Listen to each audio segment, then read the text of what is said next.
Et salut tout le monde et bienvenue dans cette deuxième masterclass. Aujourd'hui dans le chat, j'ai fait un petit sondage et je vous ai demandé de choisir entre une masterclass sur la chaleur en terrarium et une masterclass sur l'humidité et la ventilation. Voilà, ventilation, ventilation, ouais c'est ça. Et vous avez choisi l'humidité et la ventilation, donc aujourd'hui on va parler humidité et ventilation pour ceux qui sont sur le stream en live. On discute pendant une demi-heure, trois quarts d'heure. Vous pouvez envoyer vos remarques dans le chat, vos questions dans le chat, etc. Et j'y répondrai, je lirai ça, j'y répondrai à la fin de mon petit speech. Pendant ce temps-là, moi, je m'occupe de mes animaux, je nourris tout le monde, comme ça, au moins, c'est fait. Ok? Bon, c'est parti. Alors, l'humidité, l'aération, pourquoi, déjà la première chose, c'est pourquoi je traite ces deux sujets ensemble. C'est parce que, à mon sens, il y a une corrélation directe entre la notion d'humidité et la notion d'aération, puisque même si nos animaux ont besoin d'une bonne aération, ça me semble évident, hein, ils ont besoin d'air, on n'a pas forcément besoin d'une énorme aération. Et au niveau de la taille des aérations, en fait, la ventilation, elle va se faire naturellement, plus ou moins, en fonction de la chaleur. C'est pour ça que les deux sujets d'aujourd'hui se regroupaient un petit peu. Et donc, du coup, pourquoi en terrarium, on a besoin d'une bonne aération quand on brumise? Ça, c'est une question que tout le monde se pose, et puis c'est la question à laquelle on va répondre en premier, puisque c'est le point le plus important de notre sujet. Parce que ce qu'on veut, c'est que nos animaux vivent bien, et surtout qu'ils n'aient pas de problème. Et pour cela, on va les mettre dans les meilleures conditions possibles, et donc l'aération, la brumisation, ça va jouer beaucoup. Déjà, on va distinguer deux choses. On va distinguer le cas d'un terrarium, on va dire, désertique, d'un terrarium en deuxième continental, on pourrait dire, voilà, hein, il y a de la brumisation, mais pas trop, et le cas en troisième partie d'un terrarium qui serait tropical, avec énormément de brumisation. Bon, le terrarium désertique, c'est le cas le plus simple, parce qu'il n'y a pas d'humidité, ou presque. Et surtout, on vient apporter de la chaleur. Alors, j'en reparlerai dans la masterclass sur la chaleur, mais vous n'êtes pas sans savoir que l'air chaud monte, et comme l'air chaud monte, il entraîne l'air froid derrière lui par un mouvement de thermodynamie, en fait. Donc, l'air, il est aspiré naturellement de l'extérieur quand il y a de l'air chaud qui passe d'un côté.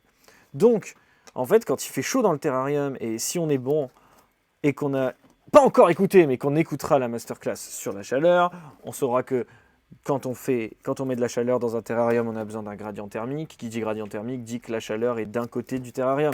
Si elle est d'un côté du terrarium, ça veut dire que l'air chaud monte d'un côté, et de l'autre côté, naturellement, l'air froid descend et est aspiré. Donc en fait, on a une aération naturelle qui se fait. Tout simplement parce que l'air chaud qui est vicié, qui était déjà dans le terrarium, s'échappe du terrarium et attire l'air frais de l'extérieur qui est propre. Et donc du coup, la brumisation, c'est naturellement. Dans ce cas, on va pas avoir besoin d'une très grosse aération, mais par contre, là, on va faire appel à un système d'aération, un système de double aération. Bah oui, pour avoir une aération haute et une aération basse, l'air chaud sort par l'aération haute, l'air froid est pris par l'aération basse. Bon, c'est pas forcément obligatoire. Hein. Quand on parle terrariophilie et qu'on parle terrarium, on a l'impression qu'il faut absolument cette aération haute et cette aération basse, sinon on est un abruti. Concrètement, ça dépend de la chaleur, d'où vient la chaleur. Si votre chaleur, elle vient du bas de votre terrarium, ça va quand même se ventiler. Si vous avez des grandes ventilations, ça ira très bien.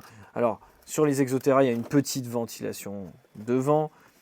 Sur des terrariums type en verre, souvent il y a une aération qui est située juste au niveau des portes. Bon, c'est un peu le modèle de base des terrariums. Et c'est très bien d'avoir une double aération, mais c'est absolument pas nécessaire. Parce que si on a comment dire, un couvercle grillagé ou un couvercle moustiquaire, en fin de compte, l'air sèche et donc du coup, se renouvelle automatiquement, facilement. Le cas du deuxième terrarium, le terrarium tempéré. Le terrarium tempéré, on va pas forcément mettre de chaleur dedans et on va balancer de l'eau. Alors bon, vous verrez dans la partie juste après qu'en fait, le problème de l'aération, en fin de compte, c'est pas vraiment le renouvellement d'air, c'est plutôt l'eau, plutôt l'humidité de l'air. Donc du coup, le terrarium continental, on va faire comme le terrarium désertique. Par contre, plus on va le maintenir à température ambiante, plus on va avoir tendance à mettre des aérations qui sont grandes, notamment les exothéra qui s'y portent bien puisqu'ils ont ce couvert complètement grillagé et donc du coup permettent une évacuation de l'air beaucoup plus facile. Après, dans un terrarium classique, si les aérations hautes et basses sont importantes, bon, ça suffit largement hein, pour fonctionner avec une aération dite classique, quoi. Comme avant, si on rajoute de la chaleur, même minime, on fait des effets de convection et donc du coup, ça s'évacue beaucoup plus facilement. Le dernier cas, c'est le cas le plus dur en fait, c'est le terrarium tropical. Parce que le terrarium tropical, ou en tout cas un terrarium qu'on brumise beaucoup, on va lui balancer beaucoup d'eau. Et en fait, comme je disais avant, la problématique, c'est l'humidité de l'air. Pourquoi ? Parce qu'en fait, qui dit humidité, dit bactéries. Voilà. Bactéries, virus, bon, ils sont pas nos insectes en tout cas ne sont pas très sensibles au virus, par contre les bactéries sont très très sensibles à ça. Et les reptiles et les mammifères aussi en général, mais ça se manifeste de façon différente, puisqu'en fait les insectes vont directement capter, lors de leur respiration, vont directement capter les bactéries et ça peut être fatal. C'est pour ça qu'on dit qu'il ne faut jamais de condensation pour les insectes. Et en plus, moi je vois le cas des mentorchidés, je suis en train de m'occuper des mentorchidés.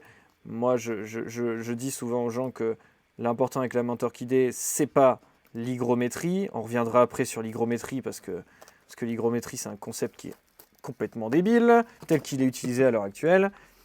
C'est pas l'hygrométrie qui compte hein, sur une mentorchidée, mais la fréquence à laquelle on va la brumiser pour qu'elle puisse s'hydrater et ne pas s'empoisonner en allant boire une eau viciée qui stagnerait. Voilà. Ouh, pardon pour cela. Bon, on s'est un peu mélangé les pinceaux, mais c'est pas très grave, on a compris le principe. Donc, ce qui est important, c'est de ne pas avoir de bactéries. Alors là, on va aussi distinguer deux choses. On va distinguer l'humidité et la chaleur, parce que bon, hein, c'est nos deux paramètres hein, les plus importants du terrarium. Donc, c'est pour ça qu'on traite ces deux paramètres en même temps et pas indépendamment. En fait, la chaleur va accélérer le développement des bactéries. Donc, automatiquement, quand on a de la chaleur et qu'on a un milieu humide, on a de l'évaporation et donc on a un milieu qui est encore plus humide. Et cette évaporation, si elle contient des bactéries, elle répand les bactéries dans tout le terrarium. Si elles n'en contiennent pas directement, en fait, une humidité stagnante peut faire que les bactéries, en fait, elles se déplacent dans le terrarium, mais très très vite parce qu'elles se multiplient à vitesse grand V. Donc, on va faire super attention à l'aération quand on a de l'humidité, tout simplement. Encore plus attention. Et donc, concrètement, qu'est-ce qu'on va vouloir ? Vous l'avez compris, je l'ai dit avant, plus le terrarium est sec, moins l'aération est importante, et plus le terrarium est humide, plus elle est importante. Donc, quand on va être sur un terrarium humide, notamment quand on met pas mal d'humidité, je pense aux mentorchidés dans le milieu des menthes, je pense aux dendrobates quand on fait des grenouilles, on va augmenter les aérations. Et donc du coup, si on a besoin d'avoir un taux d'humidité élevé, si on a besoin, par exemple avec les amphibiens, le taux d'humidité il est important. Parce que si leur peau dessèche, c'est terminé. Donc c'est vraiment important.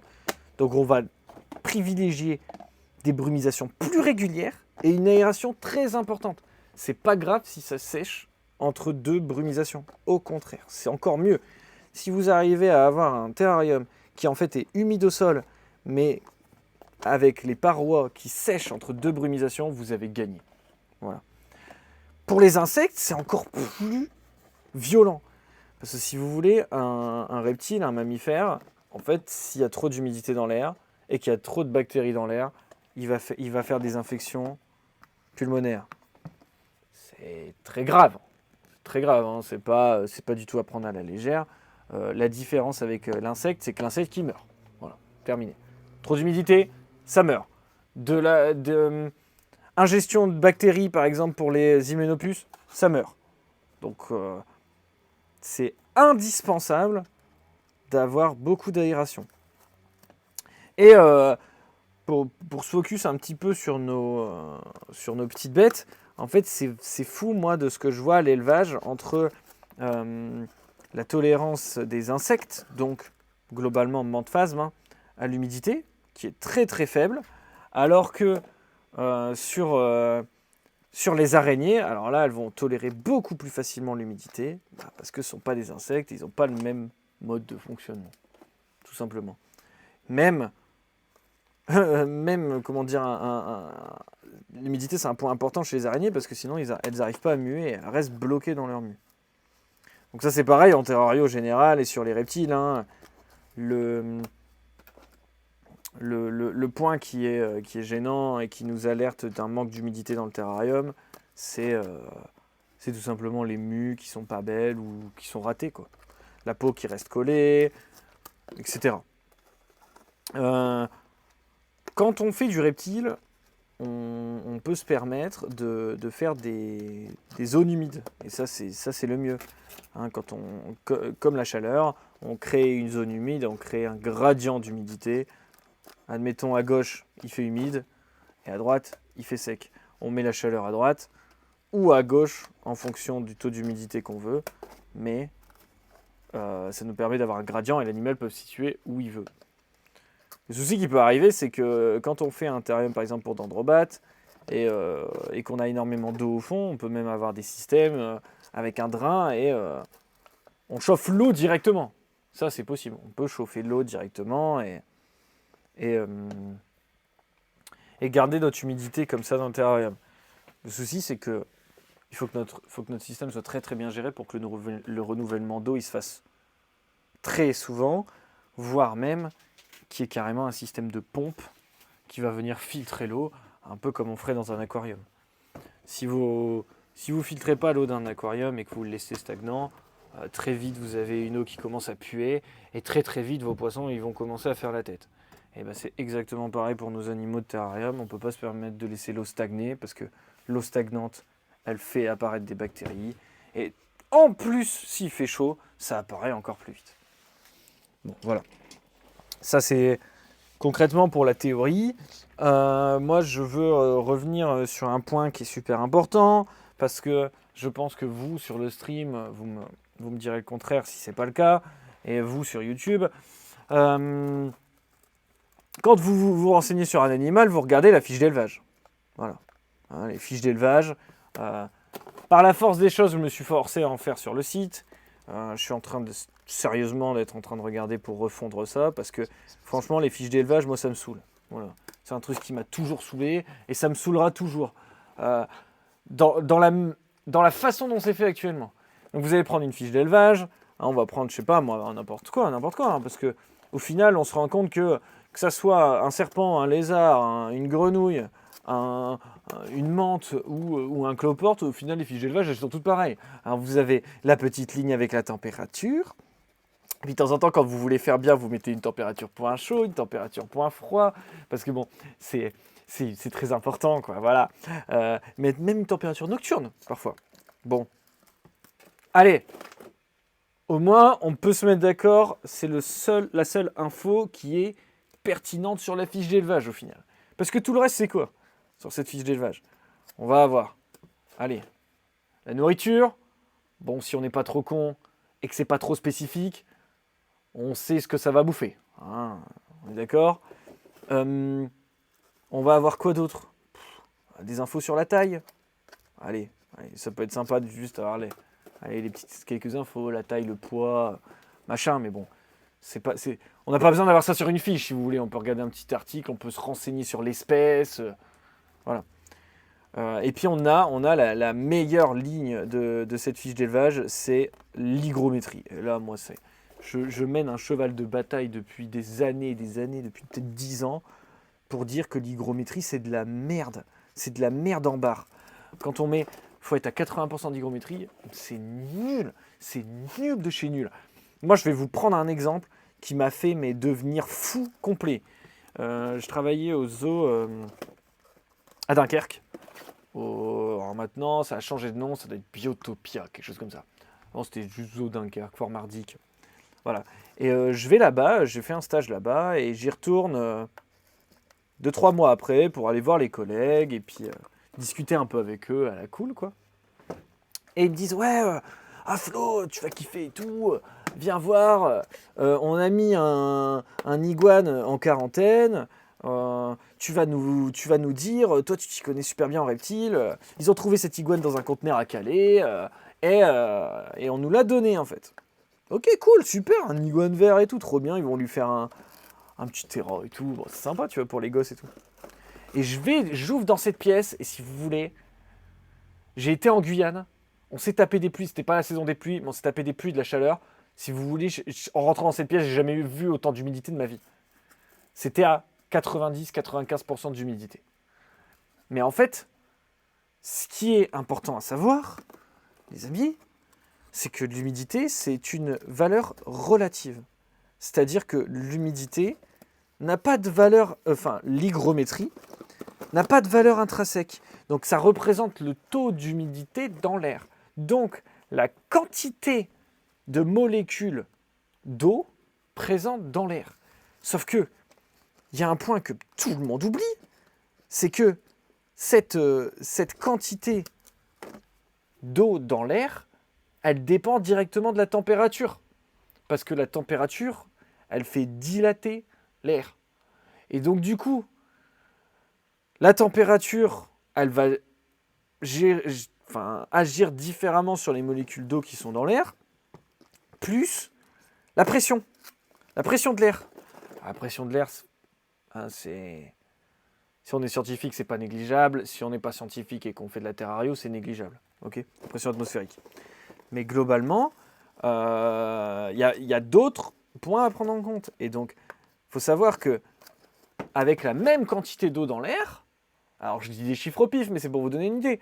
À 20 degrés, on est à 90%. À 30 degrés, on est à 70%. Donc du coup, quand on vous dit qu'il faut être à 80%, ça veut rien dire. À la limite, on vous dit 80% d'humidité à 23 ou 24 degrés, ok. Mais à 30 degrés, il y en aura moins, à 20 degrés, il y en aura plus. Et donc ça, si vous essayez d'aller sur une fiche d'élevage, par exemple, une fiche d'élevage d'un iguane vert, et que vous y connaissez rien, et que vous demandez des infos comme ça, d'ailleurs, des parcs très connus en France, mais eux, à Dunkerque, ils s'y connaissent rien en reptiles, et on peut pas leur reprocher, on a chacun notre spécialité, quoi. Donc ils ont appelé un parc très connu qui gère beaucoup de reptiles, on leur a dit, oui, voici la fiche d'élevage de l'iguane vert. Alors sur la fiche de l'iguane vert, ils ont vu entre 28 et 30 degrés la journée, et 85% d'hygrométrie. Qu'est-ce qu'ils ont été faire ? Ils ont acheté des brumisateurs. Ils ont fait ça bien. Ils ont acheté des humidificateurs d'air. Ils ont acheté des humidificateurs d'air. Putain, mais on n'y arrive pas. On n'y arrive pas, ça marche pas. On a un hygromètre, ça marche pas. On dépasse pas les 60%, je comprends pas. Donc, qu'est-ce qu'on fait quand on n'arrive pas à dépasser l'hygrométrie ? On brumise. Donc du coup, ils étaient arrivés à un point, si vous voulez, où ils avaient tellement peur que l'animal soit mal, que cette iguane soit malade, que ils brumisaient 3 ou 4 fois par jour manuellement. Mais à l'eau, quoi. À l'eau. Tuyau d'eau. Je suis rentré dans cette pièce, j'ai fait l'air, il était irrespirable, tellement que c'était humide. Et qu'est-ce qui s'est passé ? Je discute un peu, et puis je leur dis, oh là là, ça va pas du tout. Ils me disent, qu'est-ce qui se passe ? Je fais, la première chose que je dis, c'est, je vous dis, mais votre femelle iguane, elle a pas des problèmes ? Ah si, c'est bizarre, c'est que elle a le nez qui coule un peu, et elle tout saute un peu. Je fais, mais c'est normal, quoi. Il y a tellement d'humidité tout le temps, et ça sèche tellement jamais, qu'en fait, les bactéries se développent, surtout à 30 degrés. Vous imaginez à quel point 30 degrés, les bactéries se développent à une vitesse. Mais quand l'air il est saturé en eau, c'est-à-dire qu'il y a tellement de molécules d'eau dans l'air qu'il y a de l'eau un peu partout, qui bouge, mais il y a de l'eau partout. Donc ça veut dire que si vos bactéries se développent sur les murs, en 2 secondes, ils sont dans l'air. Et en fait, ils passent. Et ils se fixent. Et ils passent. Et ils se fixent. Et ils passent. Et à longueur de temps, votre animal, il inspire des bactéries. Et bien, au bout d'un moment, les bactéries, ils se fixent dans les poumons. Et là, vous avez une infection pulmonaire. Et c'est une merde immense à gérer. Et des animaux meurent tous les ans de ça. Voilà, il y a des reptiles qui meurent tous les ans de ça.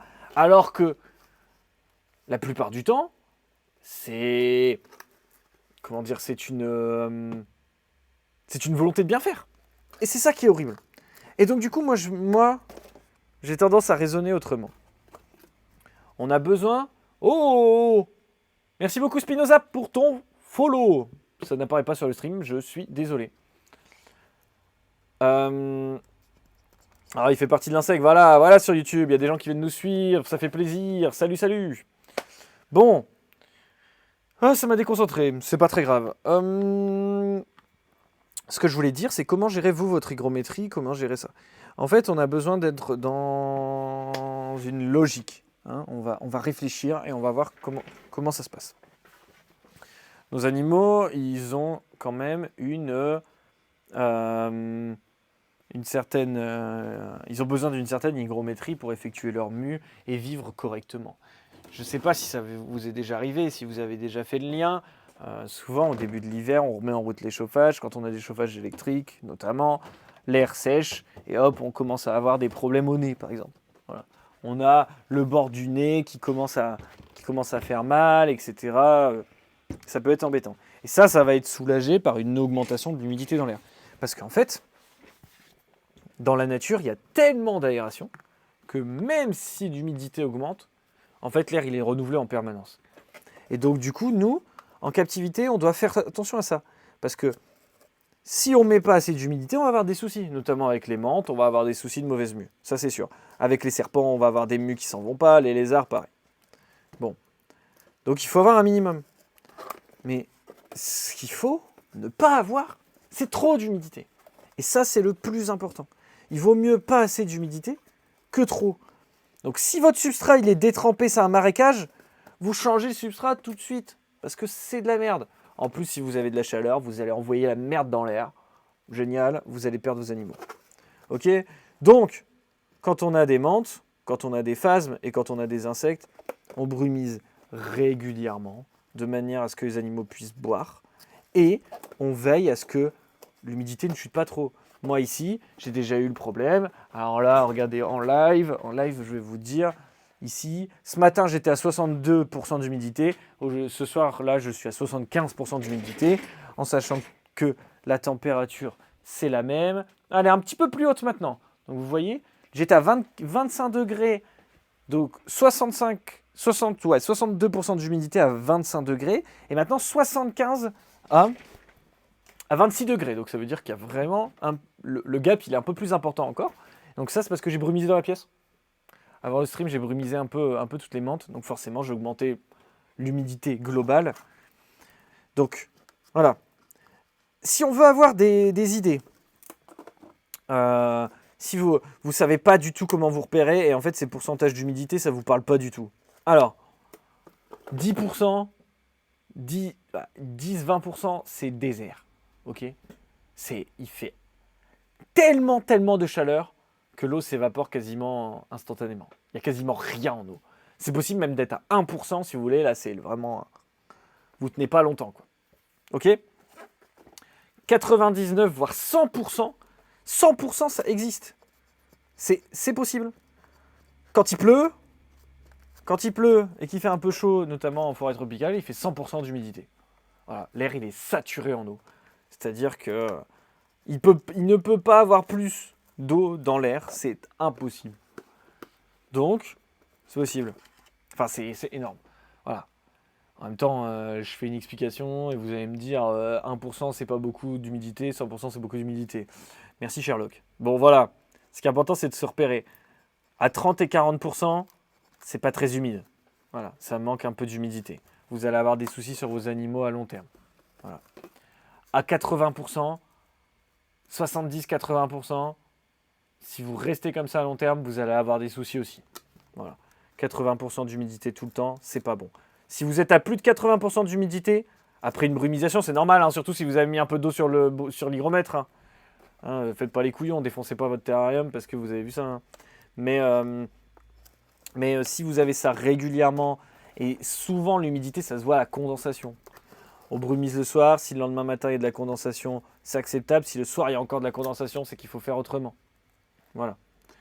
Sauf pour les amblipiges, je vois Mister X. Ah ouais, ça c'est intéressant parce que en fait ça va dépendre du fonctionnement de votre animal, c'est sûr. Les araignées ne fonctionnent pas comme les insectes. Les araignées ont besoin de beaucoup plus d'humidité en général. Il y en a qui n'ont pas forcément besoin, mais il y en a besoin de plus. Les amblipiges, c'est encore particulier parce que là, il faut un air vraiment avec beaucoup d'eau quasiment tout le temps. Si tu veux, en Guyane, t'en vois partout. Il ne fait pas 99% d'humidité tout le temps. Tu vois. Donc, il faut aussi se dire qu'elles sont capables de se réguler et de se mettre dans des milieux très très humides quand elles ont besoin de muer ou quand elles en ont besoin, quoi. Donc elles vont se gérer. Nous, en captivité, on va fournir énormément d'eau comparé à tout le reste. Si vous mettez une mante dans un terrarium d'un amblipige, il y a de grandes chances qu'elle meure ou qu'elle développe une infection. Voilà. Donc, une bonne moyenne, c'est entre 50 et 60% d'humidité. C'est la moyenne naturelle, par chez nous. Alors évidemment, les menthes ne viennent pas de chez nous. Donc, si vous avez la possibilité de chez vous d'être à une hygrométrie moyenne d'environ 60-65%, c'est bien.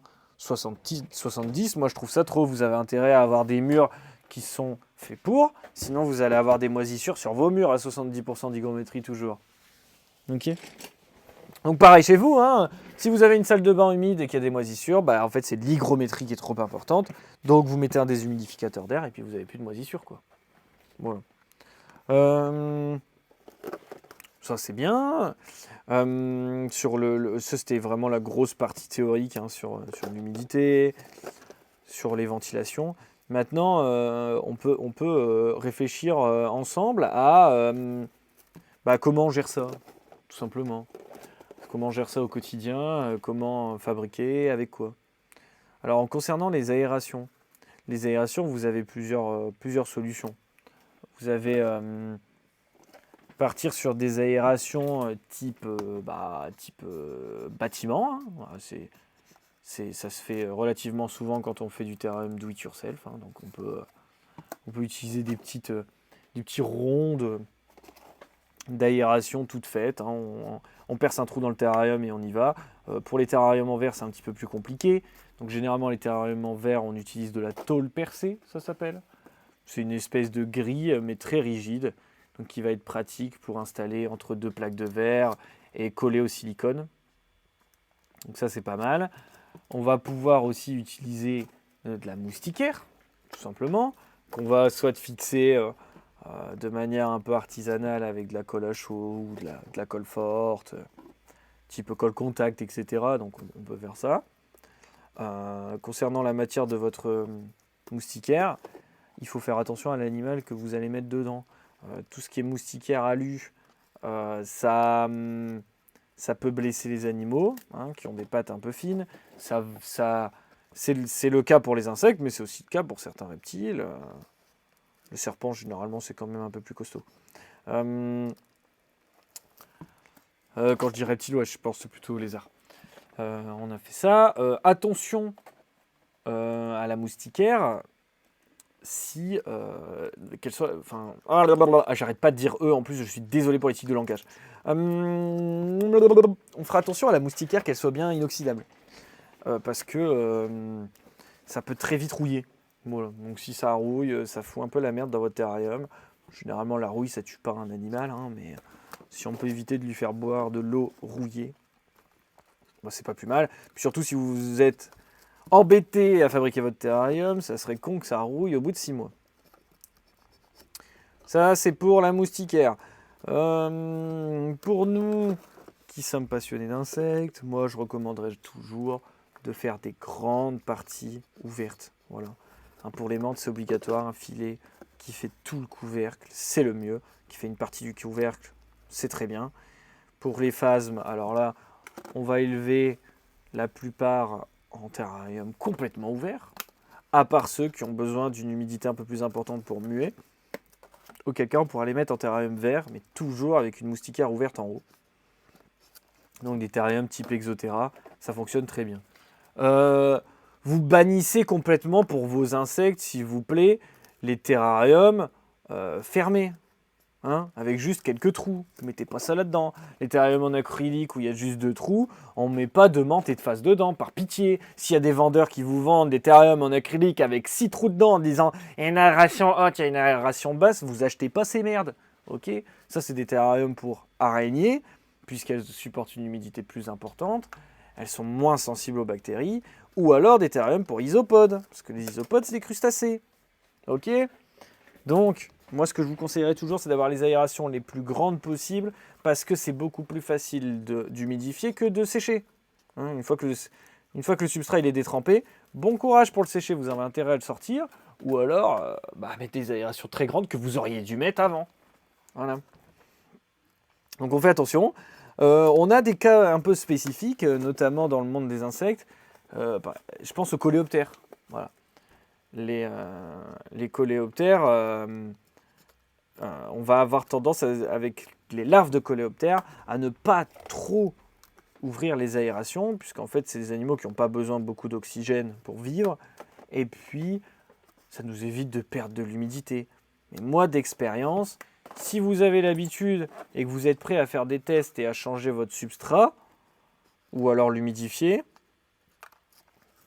moins ou jamais, faites des petits trous, mais ayez de l'expérience, c'est ça que je veux dire, parce que si vous débutez avec les coléoptères, ne faites pas une boîte avec 4 trous en vous disant ah oui ça va bien le faire, parce que si vous mettez trop d'eau au départ, comme absolument tous les débutants font, tout va mourir. Pareil pour les isopodes, pas trop d'eau s'il vous plaît, vous mettez trop d'eau, slow elles stagnent, les isopodes ils meurent, il y a trop d'eau, ils n'arrivent pas à muer correctement parce qu'il y a trop d'humidité. Donc voilà, les isopodes, vous vous embêtez pas, vous mettez une partie humide, une partie sèche, comme ça au moins ils font leur vie, et puis vous n'avez rien à faire. Que demande le peuple? Et pour tout ce qui est arachnide, là, un terrarium un peu plus fermé, ça pourrait être cool, et des brumisations plus régulières pour éviter que les animaux dessèchent tout simplement et qui muent mal, quoi. Voilà pour la partie aération pratique moustiquaire, etc. Je voulais vous parler du coup de l'autre partie qui est, si on parle humidité, on parle dispositif pour mettre de l'humidité, parce que bon, l'eau il faut bien qu'elle arrive de quelque part. Donc, pour ajouter de l'humidité dans votre terrarium, vous avez pas mal de façons différentes, quoi. On peut avoir la façon à l'ancienne, type serpent, lézard un peu moins, mais type serpent, ou c'est une gamelle d'eau. Voilà, on s'embête pas. Gamelle d'eau. La plupart des éleveurs de serpents ont une hygrométrie très faible, et ils vont vraiment changer les gamelles d'eau le plus souvent possible, parce que le serpent boit beaucoup plus facilement sur de l'eau fraîche parce qu'il n'est pas con. Quand il y a des bactéries dedans et que l'eau stagne, il n'en veut plus. Il ne veut pas s'empoisonner. Donc du coup, ils changent leur eau souvent. Les serpents boivent souvent. Et en fait, les serpents, ils vont créer une pellicule un petit peu grasse entre leur ancienne peau et la nouvelle pour pouvoir s'extraire facilement. Donc souvent, quand vous avez un serpent qui mue mal, c'est pas tellement le taux d'humidité, c'est encore une fois l'hydratation qui est mauvaise. Et c'est quasiment ça dans la plupart des cas. L'hydratation ou la sécheresse parce qu'il fait vraiment trop chaud et trop sec. Donc voilà. Gamelle d'eau. Je pense que le deuxième cas le plus courant pour avoir de l'humidité dans les terrariums, ça va être le pulvérisateur. Souvent un pulvérisateur à main, type pchit, hop là, ou carrément ici le petit pchit type parfum. Pour les petites bestioles qui ont besoin d'une pluie très fine comme les fidipus que je m'apprête à nourrir. Et puis après, on va avoir le pulvérisateur, comme celui pour répandre nos bons vieux insecticides qui butent tous nos bêtes préférées. Et donc ceux-là, quand vous les utilisez la première fois, s'il vous plaît, hein, nettoyez-les, hein, rincez-les, c'est du plastique. Hein, on va pas faire crever vos insectes en voulant leur faire du bien. Pour vos reptiles, c'est un peu moins vrai, mais bon, rincez-le aussi. Ça va sans dire que si le pulvérisateur il a servi pour répandre des produits estampillés Monsanto, vous évitez de l'utiliser pour vos animaux.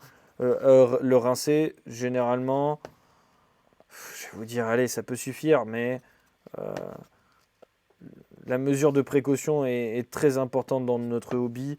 Euh, S'il y a eu de l'agent orange dedans, vous inquiétez pas que je vais pas brumiser mes bêtes avec. Voilà. Euh, on fait attention à ça. Le pulvérisateur, on le règle bien. Hein. Votre pulvérisateur, vous avez vu, il peut faire des pluies plus ou moins fines. En fonction de l'animal que vous allez brumiser, vous le réglez plus ou moins fin. Pour nos insectes, très fins, c'est généralement pas un problème. C'est même ce qui est recommandé. Comme ça, ils vont pouvoir aller boire sur les gouttelettes qui seront formées le long des parois.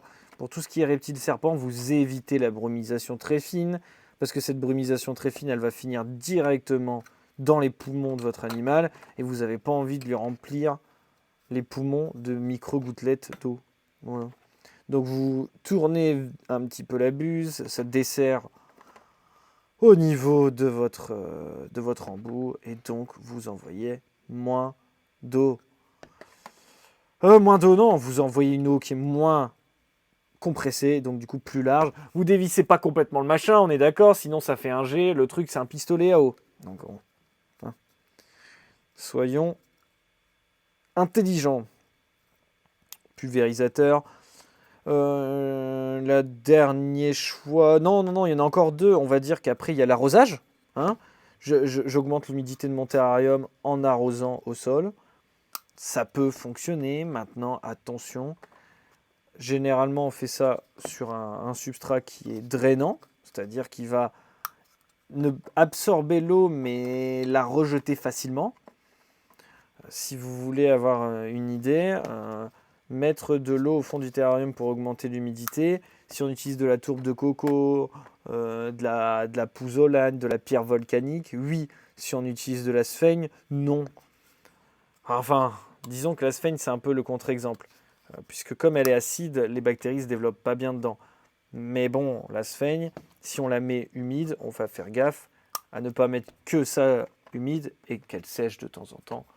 Parce que sinon, ça peut être un peu compliqué. Ça peut être un peu compliqué de gérer en fait les bactéries sur cette sphaigne. La plupart du temps, la sphaigne, avec son acidité, elle fait que les bactéries ne se développent pas bien. Mais voilà, je me perds dans mes explications. Globalement, si votre substrat est drainant, vous pouvez vous permettre de mettre pas mal d'eau dans le substrat. Si le substrat n'est pas drainant, par pitié, ne noyez pas le substrat. Ça sert à rien en plus. Et si ça augmente virtuellement l'hygrométrie de votre terrarium, il y a de grandes chances que ça foute de la merde dans l'air aussi. Désolé pour le stream si le framerate est pas bon. Je vois que mon PC a du mal avec l'encodage. Je ne sais pas pourquoi.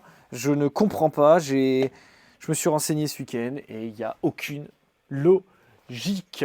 Donc, comme il n'y a aucune logique, bah, on va faire avec, en fait, hein, tout simplement. Enfin, si, la logique, elle est toute simple. Hein, c'est le OBS qui sert à streamer, qui fait brûler le PC. Voilà, tout simplement. Donc il va falloir trouver une solution. On va lui mettre des glaçons au PC et ça ira mieux. Voilà, alors, on met de l'eau au fond de son terrarium. Alors, la plupart du temps, c'est pas vraiment pour augmenter l'humidité ou de façon artificielle, c'est plutôt pour arroser les plantes. Quand on a des plantes dans le terrarium, on n'hésite pas à mettre de l'eau aux plantes, pas de manière trop importante, parce que sinon, l'humidité stagnante, ça tue les plantes aussi, hein, ça fait pourrir les racines.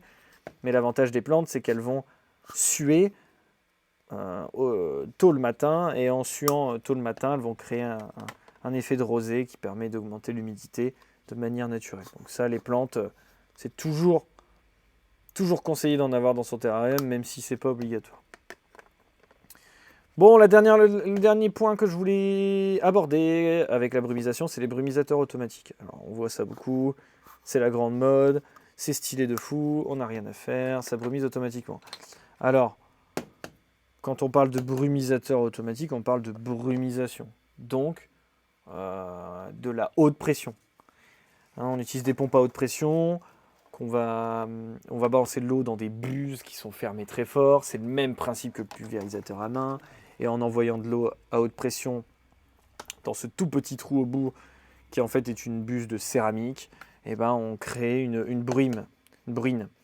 Et donc de la pluie toute fine. Alors on met, encore comme tout à l'heure, on ne met pas ça à des reptiles et des serpents, ou de manière intelligente, parce que créer de la brine sur des reptiles, sur du serpent, ça peut être embêtant, parce que ça peut leur faire respirer directement de l'eau. Voilà. Donc créer des infections à long terme, parce que le problème de la brumisation automatique, c'est qu'elle est automatique.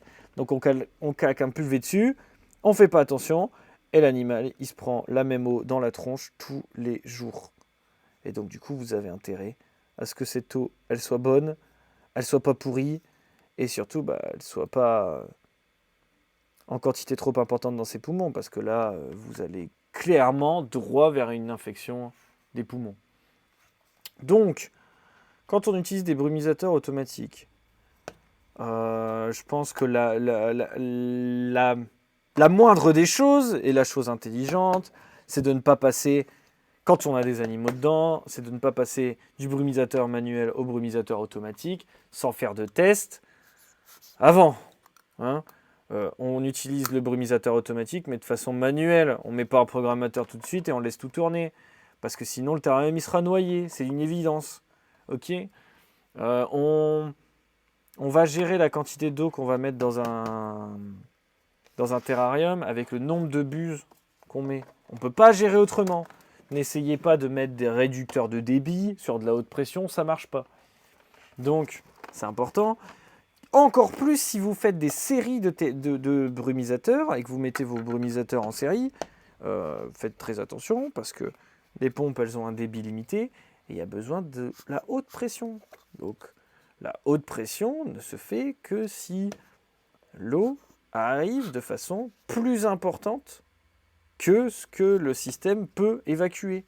En fait, les pompes à haute pression, c'est des pompes à membrane qui vont mettre l'eau sous pression en la poussant dans le système,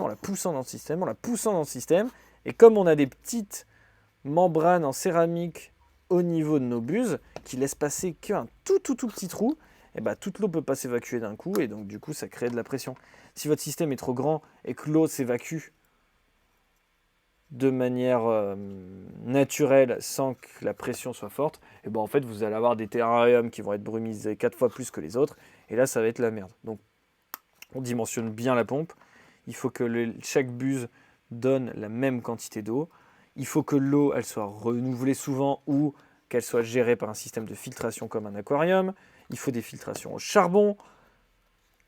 Si vous pensez que mettre un brumisateur automatique c'est la solution de facilité et que vous n'allez plus rien avoir à faire avec vos animaux, vous mettez le doigt dans l'œil parce que généralement la brumisation automatique, c'est quand même beaucoup de soucis. Donc moi j'y suis revenu. J'avais de la brumie automatique partout, j'y suis complètement revenu. Moi ce que je fais, c'est que j'ai mes pulvérisateurs installés dans mes terrariums et je lance la brumisation manuellement.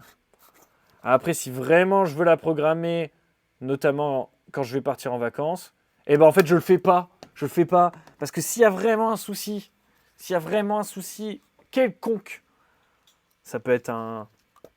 On n'oublie pas qu'on travaille sous pression. Donc, s'il y a un problème de pression, que la pression est trop importante, avec le temps, vos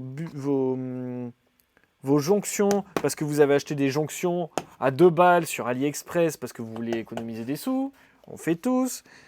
Les jonctions, elles ne sont pas forcément adaptées, les tuyaux ne sont pas forcément adaptés. On force pour les mettre dedans, ça marche. Puis après, on part en vacances, puis en fait, on se rend compte que la brumisation, elle brumisait le mur. Elle a brumisé le mur tous les jours pendant 15 jours. Parce que, autant, quand on met de la haute pression sur une mini-membrane de céramique, il n'y a pas tant d'eau qui sort. Quand le système s'en va, ou qu'il y a un trou dans un tuyau, je peux vous dire que la quantité d'eau qui sort en 30 secondes peut suffire à vous flinguer un mur au bout de 15 jours de vacances. Donc on fait attention à ça. De plus, je veux mettre en garde les gens sur les pompes haute pression. Les pompes haute pression, Déjà, par mesure de sécurité, on va pas faire comme moi j'ai fait pendant des années et des années avec des pompes Senseo. Les pompes de cafetière, ça marche très très bien. C'est dangereux à mourir, les amis. C'est dangereux, dangereux, dangereux. Ok. Donc, déjà, on part sur des pompes de qualité et des pompes à haute pression qui ne tournent pas en 220 volts. On n'a pas envie de se prendre un coup de jus, surtout quand on a un système où l'eau, elle peut directement aller sur le 220. Donc non, non, on y va tranquille. On se prend des systèmes en 12 ou 24 volts, comme ça au moins il n'y a pas de danger électrique. De deux, on fait super gaffe parce qu'en fait les pompes, ça fait du bruit. C'est des pompes à membrane, ça fait beaucoup de bruit, ça vibre. Ok. Donc on va vouloir réduire ce bruit. La technique qu'on voit partout, et que j'ai faite, hein, c'est de faire des boîtes à mousse. On fait des boîtes à mousse, on réduit la vibration, et puis ça marche très bien. Maintenant, je vais vous poser une question toute simple. Toute simple. Est-ce que vous avez déjà vu dans votre vie une cafetière à capsule qui faisait pas de bruit? Bah non, en fait. Toutes les putains de cafetières réveillent tout le quartier tous les matins. Et donc, c'est pas parce que les fabricants, ils sont débiles et que personne n'a trouvé l'astuce pour avoir une cafetière qui fait pas de bruit. Hein. Non, non, c'est pas ça. C'est juste que c'est des pompes qui chauffent. Et qui peuvent chauffer très très fort. Et donc, du coup, en théorie, c'est interdit complètement de mettre dans des boîtes et d'isoler. Parce que ça peut prendre feu. Donc, on prend un truc de base. Une pompe récupérée sur une brocante avec une Senseo, ok. En 220 volts, avec les fiches directement mises sans protection. Ok. On peut avoir des dangers pour soi s'il y a de l'eau qui passe et qui, bien sûr, qui est directement reliée. On peut avoir des systèmes de court-circuit qui peuvent foutre le feu, surtout dans une boîte isolée. Et on a une pompe qui peut dérailler et s'enflammer. Parce que le souci, c'est que votre pompe, elle va fonctionner sur un programmateur si vous la programmez. Mais votre programmateur, vous n'êtes pas sûr qu'il ne va pas dérailler un jour parce que le relais à l'intérieur, il déconne. Si le relais, il déconne, et que votre pompe, elle tourne 12 heures sans s'arrêter, surtout que si elle tourne une demi-heure, il n'y a plus d'eau. Donc, il n'y a plus d'eau, la pompe, elle chauffe, elle fout le feu chez vous. Voilà. Donc, s'il vous plaît, moi, je ne vous conseille pas de mettre des brumisations automatiques sur programmateur. Je vous conseillerais pas du tout. Il y a quelques années encore, je vous l'aurais peut-être conseillé avec des instructions de sécurité bien précises. Là, je ne vous le conseille pas du tout. Ça vaut pas le coup. Vous allez mettre trop d'eau dans vos terrariums, c'est sûr. C'est pas nécessaire d'en mettre autant. Par contre, si vous pensez bien le truc et que vous restez à côté quand vous l'allumez on-off avec un interrupteur ou même juste une multiprise avec un interrupteur dessus. Hein. Moi, c'est ce que je fais. Hein. J'ai une multiprise avec un interrupteur, j'appuie dessus, je reste à côté, je vérifie, ça brumise bien. Ok, c'est super. Parce qu'on va arriver sur le dernier point. Vous savez, j'ai un peu de rancœur envers ces brumisations automatiques. C'est que le système de brumisation automatique, comme on l'a dit, c'est une membrane qui met en pression de l'eau qui envoie sur une membrane toute fine en céramique. Et ce petit trou tout fin, et la moindre impureté, il se bouche. Et en fait, si ça se bouge, votre terrarium, il n'a plus d'eau. Et si vous ne vous rendez pas compte, pendant une semaine, sur certaines espèces, c'est fatal en fait. Donc, si vous voulez des brumisateurs automatiques et pas vous faire chier, amusez-vous, mais lancez-les à la main ou avec votre smartphone et restez devant. Ok, celui-là il marche bien, ok, celui-là marche bien, ok, celui-là marche bien. Ah tiens, celui-là il est bouché. Bon, dès que c'est fini, je le démonte, je le nettoie, je le remonte. Voilà. Le mieux, c'est pulvérisation à la main. On se fait beaucoup moins chier. Qu'est-ce qu'on a dit d'autre? Je ne sais plus ce que je voulais dire. Non, c'est bon. C'est bon, la brumisation, je pense qu'on a fait le tour.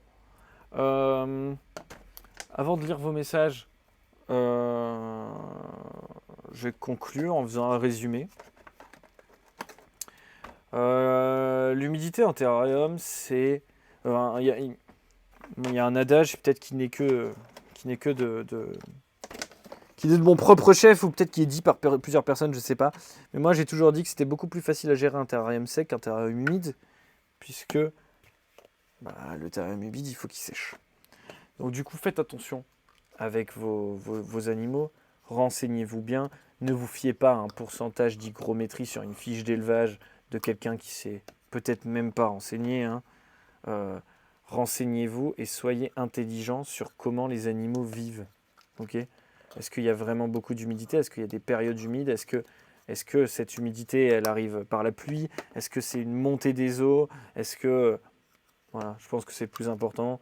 Et surtout, faites preuve de logique et ne suivez pas aveuglément des choses qu'on vous donne sur des fiches d'élevage ou sur des articles, en fait. Parce qu'il ne faut pas oublier non plus que dans le monde des insectes, il y a du business et il y a des gens, ils ont tout intérêt que votre élevage ne fonctionne pas pour que vous rachetiez des animaux chez eux après. Voilà. Petit aparté. Bon, je vous lis dans le chat. Ça fait déjà un bail que je parle, j'en peux plus là, j'ai soif. Qu'est-ce que vous m'avez dit? J'ai vu que vous m'avez dit des trucs. Vous m'avez surtout dit que le stream il buguait un peu, mais là c'est terrible. Les fiches d'élevage c'est de la merde. Ouais, bon, les fiches d'élevage c'est pas tout quoi. Les insectes c'est aussi des crustacés. Tous les insectes sont des crustacés. Ah, tu m'expliqueras la phylogénie, écoute, Bord, parce que j'en suis plus là. Ton Raspberry est en train de fumer. Ah bah en PC c'est galère, hein. Je comprends pas trop pourquoi ça fait ça. Mais bon. En plus du brumisateur, il faut une sonde d'humidité et de température pour créer un automatisme en fonction de la temp et de l'humidité relative. Une courbe de rosée. Non mais je l'ai déjà fait ça. Tu vois, je t'en parlais ce matin. Tu peux, bien sûr, mettre des sondes d'humidité, de température, de tout ce que tu veux. Mais en fait, non, tu peux pas. Tu peux pas parce que, en fait, quand tu travailles dans des terrariums de taille réduite, tu vas faire comment pour tes sondes? C'est impossible. Alors une sonde de température, oui. Une sonde d'humidité. Même la sonde de température. L'eau, elle est à température ambiante, elle est aux mêmes températures que le terrarium, parce que tu vas brumiser. Tu vas brumiser sur ta sonde, elle va s'arrêter direct. Tu brumises à côté de la sonde, boum, 100% d'humidité, ça s'arrête direct. Hop, et ou alors là, tu vas avoir un brumisateur qui va tourner, tous les je sais pas combien, et un jour le relais il pète, et ta maison elle crame. Donc, c'est chaud. Et moi, je trouve pas ça sécurisé du tout. Parce que même les programmateurs automatiques et tout, moi, je conseille les programmateurs automatiques pour vos lumières. Hein. Mettez pas... Franchement, les programmateurs automatiques qu'on trouve dans le commerce, pour de la brumisation, c'est chaud. Hein. Ça déconne souvent, des fois, c'est pas fiable. Et si le relais, il meurt... si on met la brumisation sur un Raspberry avec une sonde hydrométrique, on peut s'assurer qu'il est... On peut s'assurer qu'il n'est pas bouché. Une sonde hydrométrique qui contrôle le débit. Mais non, mais vous avez des yeux au bout d'un moment. Ça me tue en fait. À Bourse de Fondette, il y avait plusieurs espèces d'insectes, mais pas de menthe et de philipus. Ah. Je sais pas du tout ce que c'est Fondette. Hexapoda fait partie des Pancrustacea depuis au moins 10 ans. Je te crois. Bon, tu dis tu as juste besoin d'une sonde pour capter un changement d'humidité absolu, pas un niveau précis, pour vérifier que ça brumise quand tu brumises. Ouais, mais ça, on s'en fout. Non, mais t'imagines le système qu'il faut mettre en place? Parce que si t'as un... Déjà, franchement, si t'as un terrarium et que tu mets un système automatique... Alors, allez, à part si tu fais de la dendrobate ou des trucs où t'as vraiment besoin de beaucoup d'humidité, allez, brumise toi-même, quoi, tu vois, c'est grave. Après, si t'as 10-15 terrariums, la brumisation avec des brumisateurs, je la comprends un peu plus, et alors tu vas faire un système. Tu vas bricoler tout un système qui n'existe même pas dans le commerce, tu dois tout bricoler toi-même. Je suis même pas sûr qu'il y ait beaucoup de gens qui aient la motivation ou les compétences pour se faire tout un bazar électronique comme ça, avec des hygromètres, des hygrostats, des thermostats, des capteurs d'eau. Après, tu peux aussi mettre un capteur pour vérifier qu'il y a toujours de l'eau dans ta cuve. Tu peux aussi mettre un capteur pour vérifier que le relais fonctionne bien. Ouais, tu peux faire des trucs de fou. Mais s'il y a un truc qui déconne, c'est la merde. Et s'il n'y a plus d'eau sur la pompe, ça... Il n'y a pas de sécurité. Il n'y a pas de sécurité sur ces pompes-là. Il n'y a plus d'eau sur la pompe, elle brûle. Et avec un peu de chance, elle fond et elle s'arrête de fonctionner. Pas de chance, ou si on l'a mis dans une petite cage avec du plastique, du polystyrène ou du bois, et ben il n'y a plus qu'à prier, quoi. Tu prends pas en considération les personnes qui automatisent pour se divertir. Bah oui, automatiser pour se divertir, oui, je suis d'accord, mais automatise... Ouais, automatise, ouais, si tu veux. Fais cramer ta maison, si tu veux. Tu peux faire de la domotique et faire cramer ta maison. Tu vois ce que je veux dire? Pour Dendro, le mieux, c'est un bac avec un filtre, une cascade douce qui coule et nitrate, nitrite sont absorbés par les plantes et les mousses. Ouais, Crus, ouais. On va pas aller dans le détail, mais non. Ça peut pas aller, Crus, parce que on peut pas faire une cascade avec les dendros, ça se noie dans 1 cm d'eau. Donc pas de cascade et jamais d'eau pour les dendrobates. Et les nitrates et les nitrites qui sont filtrés par les plantes et les mousses, ouais, tout est relatif. Tout est relatif. C'est comme un aquarium. Les nitrates et les nitrites ne sont pas filtrés par des plantes. Et on a beau faire tout ce qu'on veut, à partir du moment où on fout des poissons dans de l'eau, il faut faire des changements d'eau. Bon, c'est pareil. Cascade qui coule sur le fond. Ouais. Les dendrobates, c'est quand même mieux d'avoir des brumisateurs, des pulvés. Ce sera toujours mieux. Ou tu peux faire de la domotique et ne pas faire cramer la maison. Oui. Là, on parle de systèmes de pompes, si tu veux, qui sont faits pour fonctionner 20, 30 secondes, 1 minute. Pas plus. Donc si ta pompe, elle fonctionne 1 heure ou 2, tu pries pour que ça fonde et que ça s'arrête. Voilà. Après, c'est plus vraiment question de domotique, là. C'est prendre pour moi des risques un peu inconsidérés. Moi, si vous partez 1 semaine en vacances et que personne ne doit passer, je préfère qu'il n'y ait pas d'eau sur les animaux qu'il y ait un système de brumisation automatique. Ce que tu avais fait, capteur de niveau d'eau, de débit et de pression sur un automate avec la prog qui va bien. Et chien de garde qui surveille le bon fonctionnement du bazar, tu m'étonnes. Avec brumisateur à ultrasons. Ah, brumisateur à ultrasons. On n'a pas à parler des brumisateurs à ultrasons. Ouais, brumisateur à ultrasons. Ça pue du cul, en vrai.